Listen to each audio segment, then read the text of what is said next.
দর্শক, নোয়াখালী থেকে সেখানকার সবশেষ পরিস্থিতি জানাচ্ছেন সংবাদদাতা ফাইজুল ইসলাম জাহান।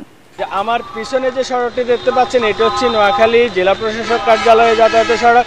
এই সড়কটিতে পানি থই থই করছে।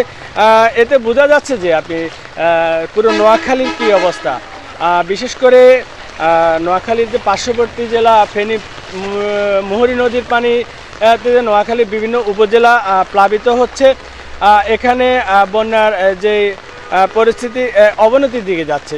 এখানে আমি যে বিষয়টি আপনাকে জানাচ্ছি যে নোয়াখালীর যে 7টি উপজেলায় মানুষ পানিবন্দী হয়ে আছে, মানুষজনের ঘর বাড়িতে পানি ঢুকে গেছে, তারা রান্নাবান্না করতে পারছে না।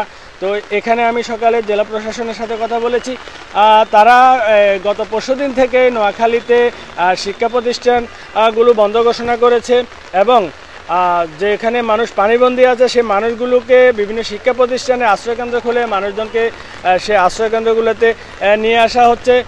পাশাপাশি আজ সকালে এখানে নোয়াখালী জেলা দুর্যোগ ব্যবস্থাপনা কমিটির এক জরুরি সভা আহ্বান করা হয়েছে। সেই সভা থেকে সিদ্ধান্ত নেওয়া হবে নোয়াখালীর যে মানুষগুলো যে দুর্ভোগ এবং অসহায় অবস্থা আছে এবং তাদের যে খাদ্যাভাব দেখা দিয়েছে, সেখানে মানুষকে শুকনো খাবার পাশাপাশি মানুষকে উদ্ধার করার জন্য সিদ্ধান্ত নেওয়া হবে। এবং আপনাকে আরেকটা বিষয় জানিয়ে রাখি যে নোয়াখালীতে গত কয়েকদিনের টানা বর্ষণে 7টি উপজেলায় ব্যাপক জলাবদ্ধতা যে বন্যা পরিস্থিতি দেখা দিয়েছে। গতকাল রাতে বৃষ্টি তেমন একটি না হলেও আজ সকাল 8টা থেকে এখানে আবার বৃষ্টি শুরু হয়েছে।